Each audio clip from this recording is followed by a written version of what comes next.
igihe byashika ukabura umushinga ntahe wawe nta cyumviro cakujemo cyo kuvuga ati je nkasi no kwihigira umugabo?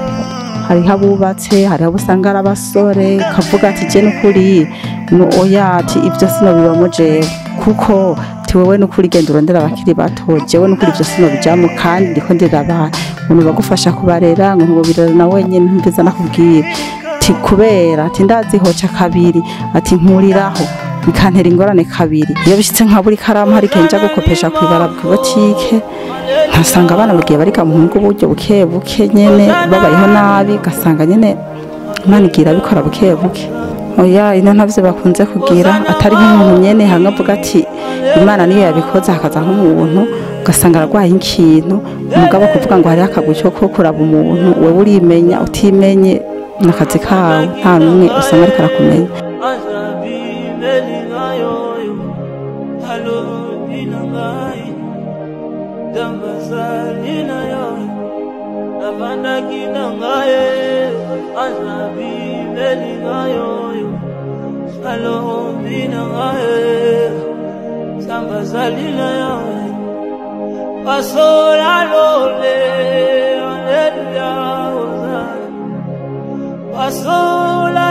Reka tubaramutse tuvuga ati bwakeye canke umwiriwe bivanye naho muherere canke n'amasaha muriko murabirako ino mbonesha kure novuga ati ni KP1 nkuko vyama bimeze uno munsi tukaba neza twagendeye muri province Gitega commune ni Gitega novuga ngo zone ni Rutegama agatumba bakita Nyakibingo hanyuma novuga ngo agasozi ni Nyakibingo hanyuma agacimbira imwogo. Okay, nari ndabivuze nabi ngira muravyumvise. Novuga yuko kumbure aha twaje ubu mubona turi kumwe n'umuntu w'umumama twamushikiriye muhiriwe ahaba kugira ngo tuganire. Hariho byinshi muza kumva kumbure mutari muzi ariko bibaho ariko byo. Reka rero tumuganirize hanyuma reka atangure abidondore. Turabaramukije. Amahoro y'Imana. Uko bisanzwe nitwanyira na Esperance abandi umupfakazi bise abana batatu yego Imana ibahezagire bagire neza ubuzima sanzwe mbayeho ndaca mwishira hamwe nkagurana amafaranga nkarangura nk'ibitoki nkadandaza cyangwa nkarangura ipaka kwibarabara nkadandaza hama ndose na makeyi nkaronkera siyo y'abana nibwo buzima je mbayeho mu bisanzwe. Yego. Mbe wapfakaye ryari? Napfakaye mu 2014. Narifise umwana wa mbere yarafise imyaka 4, wa kabiri yarafise imyaka 2 n'amezi, wa gatatu nawe yagomba kwiza umwaka. Ni bose bariga. Yego. Mu 2000 cyane? Mu 2014. Haci imyaka 10. Mbega byarakoroheye kubaho umaze gupfakara umushinga ntahe wawe akagenda? Mu bisanzwe ntivyoroshe byari ibintu bigoye cyane bimaze kuba bingoye ndabura icyo ngaburira abana nukuri ndumva nyene namana marira imisi yose maze kwamana marira mpava ndakizwa maze gukizwa Imana irampa nyene hari gihe natombora nkazamana nk'umuntu nkene nkikaye nabuze nkazamana nk'umuntu amaye nkikaye cyangwa nkazamana nk'umuntu amaye nk'amafaranga makeye nje gusumira siyo y'abana nkacingero nkagerageza nyine uko nshoboye hari keshi nja mu bitaro ugasanga ndabuze nkamera kuri ibitaro nk'ubu ndaheruka mu bitaro narihiwe n'umuntu kugira mveyo byo byose n'Imana agira bikora nahandi ubwanje hoho biragumye nyene ntivyoroshe. Yego.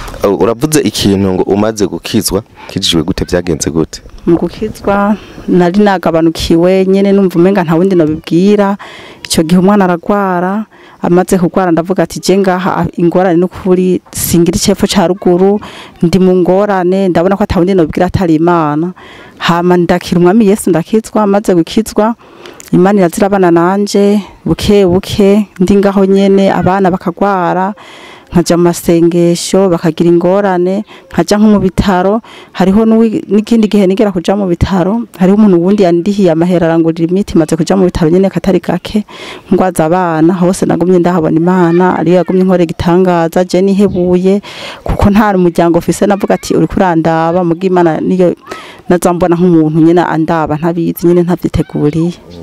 Utarakizwa warubayeho ubuzima bumeze gute? ntarakizwa kuko mu bisanzwe ntarakizwa. Bwa mbere nakijwe umugabo wanje amaze nk'amezi angahe 5 apfuye, nari mbayeho ubuzima bubi butameze neza, nkumva nyene mu mutima ntamerewe neza, atamahoro mfise, ariko bimaze kunshikira nkapfakara naciye nkizwa ndi mu ngorane, ntagira icyapfo ca ruguru, ntagira icyo ngaburira abana, ariko maze gukizwa Imana yagiye irabana nanje gushika zino saha ndiho nshima Imana. Mbega gukizwa ni dini cyangwa gukizwa ni guhinduka mu mutima? Ni guhinduka mu mutima kuko uraba wihebuye, ukabubona ati je simbona imbere, simbona kazoza, ariko maze kuba wizigiye Imana hariho ikintu ushobora gusanga urarose kigutunga utari kuronka. Imana ikaca inzira, ata muryango witeze ngo urakuraba, ata numwe witeze, mugabo ukazobona nk'umuntu uraraje kuraba, urarose icyo ugaburira abana, urarose amakaye, ndavuye nko mu bitaro kandi ntari ndavyiteze. Yego byose navuga ati byatangwe kuza biraza nyene nakijijwe, nihebuye nkabona Imana inkore gitangaza, nkasanga nyene mu buryo nk'ubwo ngiye ndabaho. Shinga ntahe wawe yitavye Imana ibibazo warahuye navyo byakobaje ku mutima, ukavuga ati ikibazo yaho mushinga ntahe wanje yarahari sinari guhura naco ni nk'ibi? Mu bisanzwe ni byinshi bishika kuko hariho nk'umuntu usanga kubwira nabi, hariho nk'umuntu usanga kwigenzako, ariko wari ukimufise umugabo wawe atanumwe yakubwira nabi, ugasanga nk'ubu unye nararindirirasiyo akagenda nyine akarondera, umugabo bimaze kubuko narabura ikintu ngaburira abana, nkamana amarira, abana bakambwira ngo mama ngo none ngo wewe ntudukunda ngo kubera nta nakimwe kuraduha, ngo ariko papa yaradukunda. Aho hose nkaza numva ni ntuntu, hagize no kumbwira nabi nkaza numva ryajambo riragarutse mu mutima. Ivyo vyose rero bigenda bikomeretsa umuntu, hagize no kubwira nabi, hagize no kuko usanga menga birasusuguritse, keshi baragukengera akakubwira amajambo, ugaca usanga ntuwatahora kubwira amajambo mabi ariko arakubwira, bivanye n'ukuntu utagira umutware. Yego. Mbega nk'ubu dufate ubuzima ubayeho ubu, hari ikintu ubona wovuga ati jewe icyo mfasha nkaronka kino kintu noshobora kubaho iki kindi kintu mbuze kikaboneka? Yego mu bisanzwe birashika nk'ubu ndose nk'ikintu nk'amahera nkadandaza, kuko keshi nja mwishira hamwe nkayasaba mwishira hamwe nkadandaza nk'ibitoki bikeyi, cyangwa nkaja mwibarabara nkarangura ivoka. Mu bisanzwe haguma haja kinyungu, hari gihe rero nk'umwaka wese utayarose uca usanga binteye ingorane. Umutahe wo gukoresha mu kudandaza utwo tuntu wiyungunganyamwo ungana nka gute? Ubu narasavye nk'ibihumbi 100 mwishira hamwe, nkarangura ibitoki bibisi, ntaranguye bibisi naho nkacanja kwibarabara nkategera ivoka. Nibwo buzima mbayeho. Iyo utoye ibihumbi 100 ku kwezi ushobora kubungukira ngahe kw'ivyo bihumbi 100 watoye? Ku kwezi ndabungukira nk'ibihumbi 200. Nivyo nungukira. Mbega uravye ivyo bihumbi 200 wunguka, urabona ko harimo akarusho kuko bandanya usaba mwishira hamwe, cankwe urabona ko bikuvuna cankwe biragufasha cyane ku buryo bwuko wumva unezerewe ukavyishimira? Mu bisanzwe nuko nyine takundi noba nogira, kuko hari gihe inyungu iba yabonetse kubera nta wundi mpanga amaso ngo masoma muri yayandi. Rero iyo atabonetse naho nyene inyungu ziguma zijako, akagera kugabura atana 10 nosigarana, hamwe yose ashobora kugenda yose nkasigara uko nyene. Atana yo mfise nkasura gusaba kandi gushasha, urumva nyene biravuna kuko ntibavyoroshe, kuko nyene uzeyemwe gusuma vyose gikenewe cyose usanga nyene bitoroshe. Keshi ni hahandi usanga abana hari ivyo utabahaye, gace usanga nyene hamwe babuze na kimwe kubera bivanye n'ukuntu uvuga ati ndakoresheje nabi, no hava mbura iki ico ndiha mishira hamwe hama nkagira ingorane. Rero mu kwirinda kugira ingorane kuko baragutera, bamaze kugutera ivyo ntuvuga. Rero mu bisanzwe ikintu nca nkora nca nihangana, ugasanga hamwe ndiko ndima abana utuntu kugira ngo nkiye amafaranga ndayarihe mishira hamwe. Yego. Hariho abapfakazi hariya bariko barakurorera, kumbure abapfakazi bariko barakuraba hariya, novuga yuko hariho abatoshobora gukora nk'ibyo ukora ngo badandaze, bavuga ati ntaco dufise cepfo na ruguru, ntidufise aho two kwikora, bagaca baja muhira bakicara ntibisumemwe n'akantu na gatoya, ugasanga ni kibazo. Akajambo ushobora kubabwira kumbure ko kubatera intege nkawe uri umupfakazi umva wiyungunganya mu bwo buryo nakahe? batera intege yuko batoguma bari uruhande rumwe, mu bisanzwe botera intambwe bakaja hamwe n'abandi. Bamaze kuja hamwe n'abandi urabura vyinshi woja ukaronka dukeyi, ubuze ugashima, urose naho nyene ugashima, kuko ugumye uruhande rumwe hoho byo bindi bintu, kuko naho wasavye amahera mwishira hamwe uwo munsi wagira ushaka kuronka ico ugaburira abana, ariko utagiye uri muhira hoho urumva misi yose nta nakimwe kwigera uronka, cugumuko nyene ugaca usanga ari abana bishwe n'inzara. Mbega nta bantu bahora baza kubagendera nk'abapfakazi bakavuga ati reka tubafashe, kumbure turabona abapfakazi reka tubagendere ngaha mwaka gacimbiri kanyu, bakabakoranya bakabaha nk'akantu k'imfashanyo? Oya, ino ntavyo bakunze kugira, atari nk'umuntu nyene hamwe avuga ati Imana niyo yabikoze, hakaza nk'umuntu ugasanga aragwaye ikintu, umugabo kuvuga ngo hari akagucyo ko kuraba umuntu, wewe urimenya utimenye nakazi kawe, nta numwe usanga ariko arakumenya, kiretse nk'umuntu nyene Imana iba yagutumberejeko akaza nyene kukuraba ugasanga aragwaye ikintu, naye kuvuga ngo hari hakagwi kaza kuraba umuntu nta kariho. Oya nukuri. Sinovuga ngo ngomba ndakwinjirire mugana kaza ngomba ndakubaze, igihe byashika ukabura umushinga ntahe wawe, nta cyumviro cakujemo cyo kuvuga ati je nkasi no kwihigira umugabo? Mu bisanzwe nticanjemo ko gituma kitanzamo.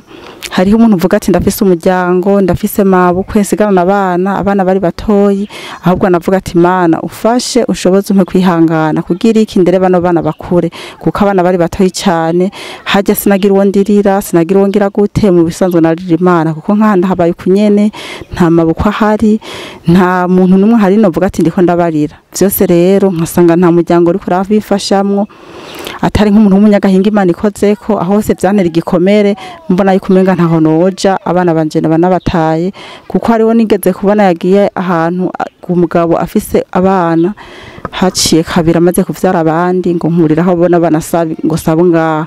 Rero bica bintera igikomere, mvuga ati ahaga Imana yompa kwihangana nkabarera bagakura, nta kindi kintu je niyumviriye. Nta baje gupropose ati tubane?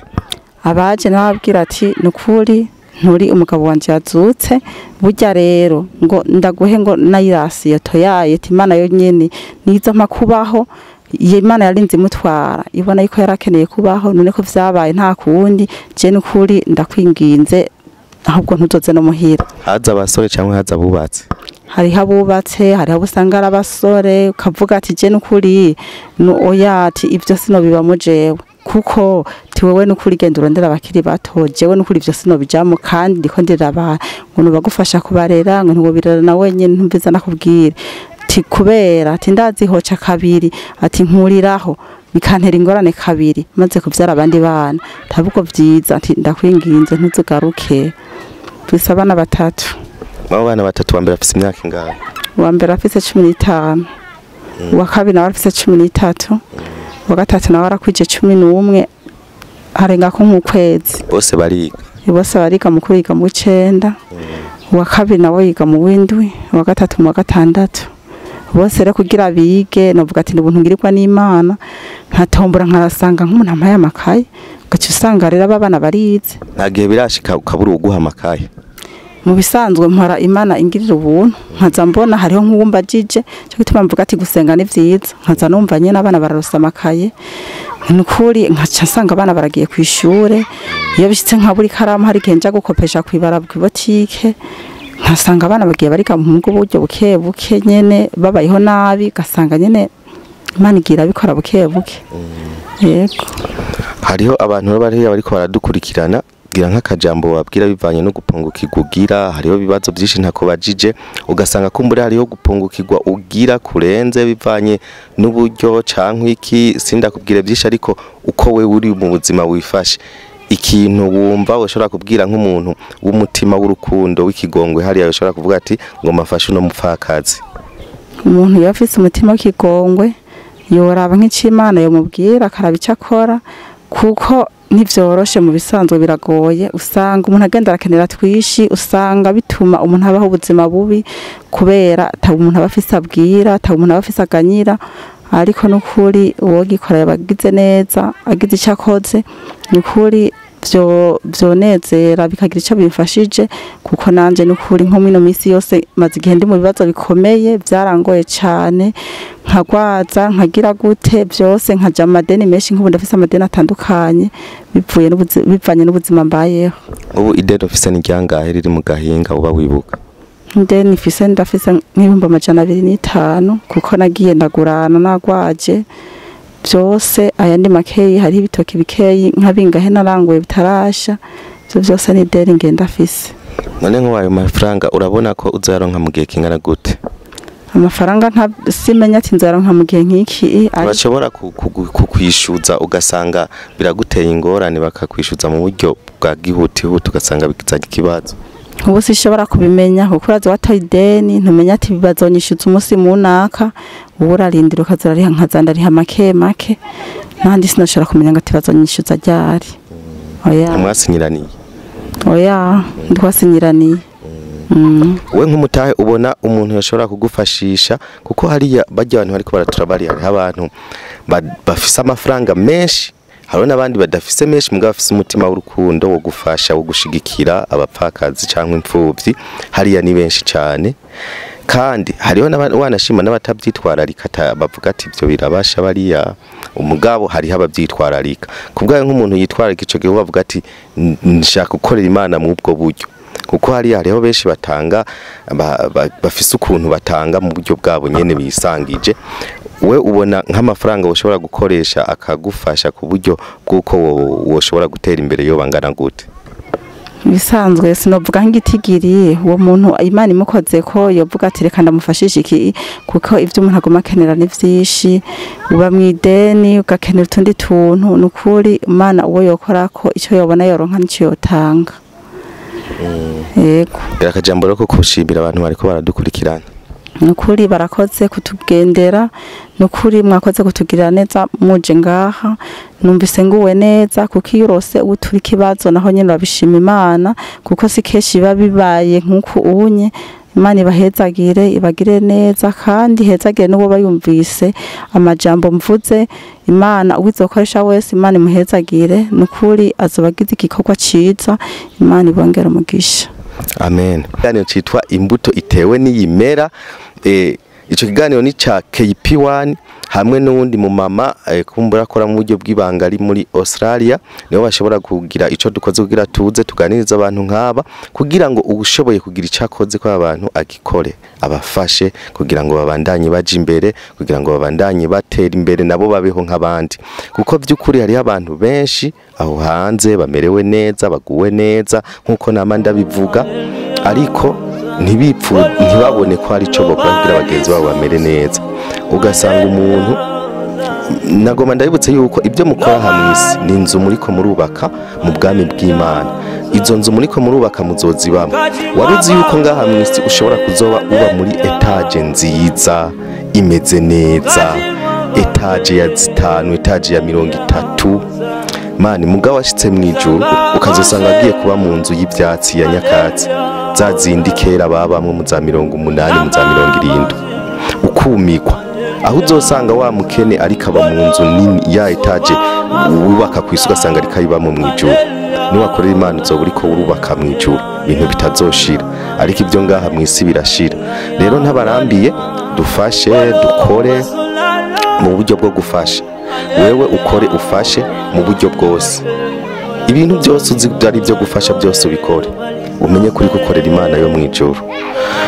So turakatosezera abantu mwafashe kano kanya muri ko muradukurikirana mwakoze kuko gikomeye kuko gihambaye cyo kudukurikirana mongere mufashe na partage share mugire na commentaire n'amajeme hariya muyakore kugira ngo duterane intege kugira ngo duterane intege tubandanye tuja hejuru kandi ibintu bibandanye bibona benshi koze kudukurikirana naho ubutaha bye bye merci beaucoup.